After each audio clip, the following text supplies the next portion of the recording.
सभी का Ajay coaching classes पे। स्टूडेंट्स, पिछली वीडियोस पे हमने वैद्युत द्विध्रुव से रिलेटेड दो प्रकार के डेरिवेशन किए थे। डेरिवेशन थे हमारे वैद्युत द्विध्रुव के अक्षीय रेखा के किसी बिंदु पर वैद्युत क्षेत्र की तीव्रता और वैद्युत द्विध्रुव के निरक्षीय रेखा के किसी बिंदु पर वैद्युत क्षेत्र की तीव्रता के ये दो निगमन हम लोगों ने पहले वीडियोस पे कवर किए थे। उससे रिलेटेड एक डेरिवेशन हमारा और है जिसको हम इस वीडियो में डिस्कस करेंगे, और वो डेरिवेशन है हमारा एक समान बाह्य वैद्युत क्षेत्र में रखे वैद्युत द्विध्रुव। हमने कहा ना वैद्युत द्विध्रुव से रिलेटेड है ये। वैद्युत द्विध्रुव पर लगने वाले बलयूम का गुण, जैसे यहाँ पर बोला गया है एक समान वैद्युत क्षेत्र। अब एक समान वैद्युत क्षेत्र क्या होता है, तो इसके पहले वाले वीडियो में हमने बताया था कि जहां पर वैद्युत बल रेखाएं परस्पर समांतर तथा समदिश होती हैं उसे हम कहते हैं एक समान वैद्युत क्षेत्र। फिगर की बात करें तो फिगर किस प्रकार का बन जाता है, ये जो बल रेखाएं हैं ये समांतर भी हैं और समदिश भी हैं। समदिश का मतलब होता है एक ही दिशा में, और समांतर का मतलब होता है कि इन दोनों के बीच जो गैप हो वो बराबर हो। इस तरह मैंने दिया एक वैद्युत द्विध्रुव, और वैद्युत द्विध्रुव के लिए हमने बताया था कि एक साइड में लेते हैं माइनस क्यू आवेश और दूसरे साइड में लेते हैं प्लस क्यू आवेश, और इसकी जो लंबाई होती है वो होती है 2l। और इस वैद्युत द्विध्रुव को हम एक समान वैद्युत क्षेत्र में थीटा कोण पर रख देते हैं। ठीक है, ये इस तरह बन जाता है इसका फिगर। अब इसकी थ्योरी क्या होगी, चलिए थ्योरी समझते हैं। कि माना एक समान वैद्युत क्षेत्र में एक वैद्युत द्विध्रुव AB थीटा कोण पर रखा जाता है, जिसकी लंबाई 2l तथा आवेश की मात्रा q है। ज्यादा थ्योरी लिखनी, बस इतनी थ्योरी आपको रुक जाए। लिखते हैं चित्रानुसार, और जो भी वर्ग हम चित्रानुसार लिखेंगे। यहां पर चित्रानुसार माना एक समान वैद्युत क्षेत्र में E में, ये आप दिखा सकते हैं में एक वैद्युत द्विध्रुव AB रखा जाता है जिसकी लंबाई 2l तथा आवेश की मात्रा और आवेश की मात्रा दोनों में क्या है, आवेश की मात्रा है q, तो यहां लिख देंगे मात्रा q है। चलिए इतना हो गया। अब हमने एक समान वैद्युत क्षेत्र में एक वैद्युत द्विध्रुव को रखा है, तो इस पर कोई ना कोई बल लगेगा। तो इस पर देखिए दो प्रकार के आवेश हैं, ऊपर है प्लस क्यू आवेश और नीचे है माइनस क्यू आवेश। तो एक बात याद रखिएगा कि यदि एक समान वैद्युत क्षेत्र में प्लस क्यू आवेश को ले जाया जाता है तो उस पर वैद्युत क्षेत्र की दिशा पर बल लगता है, और यदि किसी माइनस क्यू आवेश को एक समान वैद्युत क्षेत्र में ले जाया जाता है तो उस पर बल वैद्युत क्षेत्र की विपरीत दिशा में, मतलब यदि वैद्युत क्षेत्र इस दिशा में है तो वैद्युत क्षेत्र की विपरीत दिशा में, इस दिशा में वैद्युत बल लगता है। तो जैसा कि यहां पर दिख रहा है आपको प्लस क्यू आवेश है, तो प्लस क्यू आवेश पर वैद्युत क्षेत्र की दिशा पर बल लगेगा। अब यहां पर माइनस क्यू आवेश है, तो माइनस क्यू आवेश पर जो बल लगेगा वो वैद्युत क्षेत्र की विपरीत दिशा में लगेगा। और ये एग्जाम में बहुत ज्यादा पूछा आता है, तो याद रखिएगा प्लस क्यू आवेश पर वैद्युत क्षेत्र की दिशा पर बल लगेगा और माइनस क्यू आवेश पर वैद्युत क्षेत्र की विपरीत दिशा पर बल लगेगा। तो चलिए पहले हम निकालेंगे प्लस क्यू आवेश पर लगने वाला बल, उसके बाद निकालेंगे माइनस क्यू आवेश पर लगने वाला बल। तो यहां पर लिखेंगे इस स्थिति में वैद्युत द्विध्रुव के प्लस क्यू आवेश पर लगने वाला बल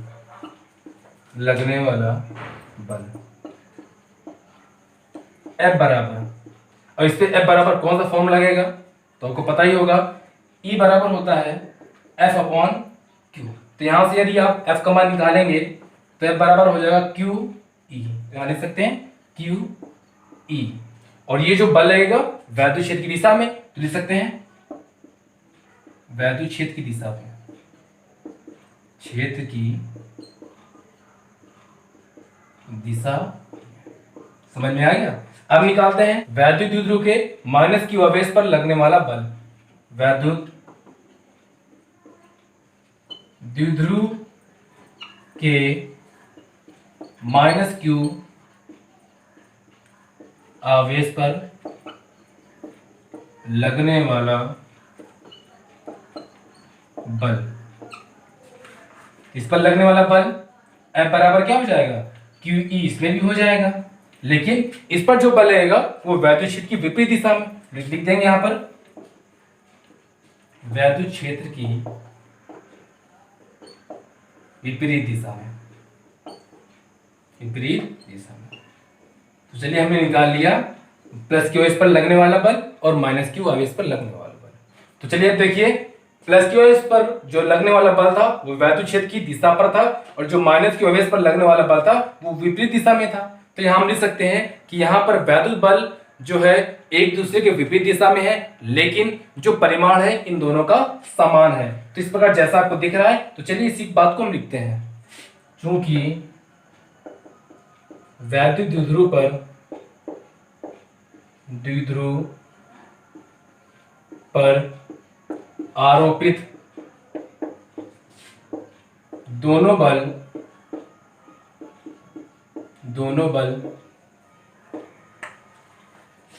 समान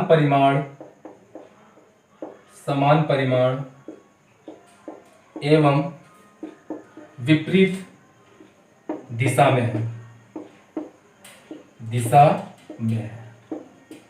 ठीक है। ये जो बल था इस दिशा पे और जो माइनस क्यू आवेश था इस दिशा पे बल लग रहे हैं, और परिमाण दोनों के समान थे। जैसे यहाँ पर F बराबर QE लग रहा था और यहाँ पर भी F बराबर QE लग रहा था, और यदि QE लग रहा था और ये बल तब लगेंगे इस आवेश पर, तो ये इस दिशा पर चलेगा और ये जो आवेश होगा इस दिशा पर चलेगा, है ना। इसको इस दिशा पर चलने के लिए वैद्युत क्षेत्र प्रेरित करेगा और ये इस दिशा पर प्रेरित करेगा। तो ये जो क्रिया रेखाएं खींची जाएंगी इस प्रकार, यदि घुमाएंगे दूसरे को तो इनकी क्रिया रेखाएं खींचे तो क्या एक दूसरे कभी काटेंगे, तो कभी नहीं काटेंगे। तो हम लिखेंगे यहां पर जिनकी क्रिया रेखाएं एक दूसरे को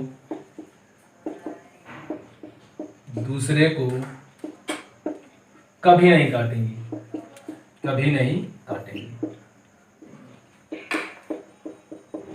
ठीक है। जो क्रिया रेखाएं आपकी निकलेंगी ये एक दूसरे को कभी काटेंगे, बिल्कुल नहीं, क्योंकि दोनों विपरीत दिशा में है ना, नहीं काटेंगे।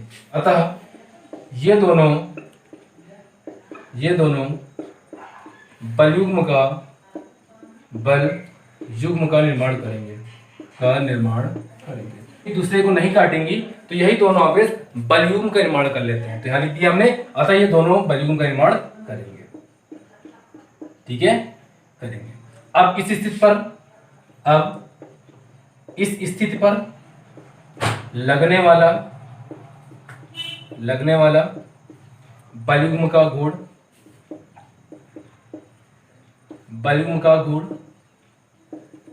तो इसके लिए फॉर्मूला क्या होता है, चलिए देखते हैं। किसी एक बल का परिमाण और गुण है। इन बल रेखाओं के बीच जो लंबवत दूरी होती है, मतलब हम बोल सकते हैं ये जो लंबवत दूरी दिख रही है इसका गुणा करते हैं। यहां लिखेंगे दोनों बलों की क्रिया रेखाओं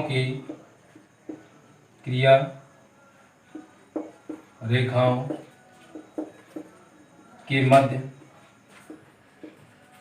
लंबवत दूरी, और जो लंबवत दूरी होगी ये वाली दूरी हो जाएगी, क्योंकि जो क्रिया रेखाएं होंगी, ठीक है। तो किसी एक बल का परिमाण, तो हमने बताया था कि पहले अब कोई भी बल ले ले, चाहे ये वाला ले ले चाहे ये वाला ले ले, दोनों जो आवेश की जो मात्रा है वो तो सेम है ना दोनों में, ठीक है। यहाँ पर लिख सकते हैं किसी एक बल का परिमाण, तो लिख दिया हमने QE। लंबवत दूरी, अब ये लंबवत दूरी कैसे निकाली जाए, हमें ये दूरी पता है और ये कोण पता है, हमें निकालना है ये दूरी। तो इसके लिए आप एक जुगाड़ कर सकते हैं, इसको आपने A नाम दिया था, इसको आप C नाम दे दीजिए, तो एक त्रिभुज आपको दिख रहा होगा, समकोण त्रिभुज ACB, ये समकोण त्रिभुज आपको दिख रहा होगा। तो समकोण त्रिभुज में पाइथागोरस की प्रमेय लगा के हम इसका मान निकाल सकते हैं। तो अलग से इसको रफली वर्क कर सकते हैं आप। त्रिभुज ACB में पाइथागोरस की प्रमेय लगाएंगे तो यहाँ पर साइन थीटा आप लगाइए, तो साइन थीटा बराबर होता है लंब बटे कर्ण। अब यहाँ पर लंब क्या है, तो लंब आपको दिख रहा होगा BC जो रेखा है ये लंब है, और कर्ण क्या है, कर्ण यहाँ पर है 2l, तिरछी भुजा होती है कर्ण। तो यदि यहाँ से आप BC की वैल्यू निकालेंगे, हमें BC की वैल्यू चाहिए ना, यदि BC की वैल्यू निकालेंगे तो निकल के आ जाएगा 2l sin थीटा, और इसको हम यहाँ पर रख देंगे आके 2l sin थीटा।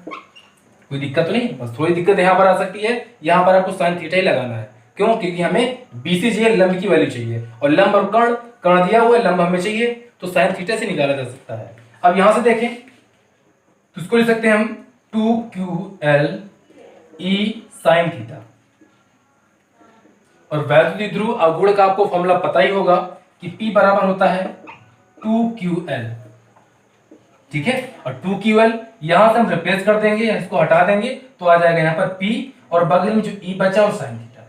ये होता है किसी एक समान वैद्युत क्षेत्र में रखे वैद्युत ध्रुव पर लगने वाला बलयुग्म का आघूर्ण का फॉर्मूला। और ये भी डेरिवेशन एग्जाम में बहुत ज्यादा पूछा जाता है।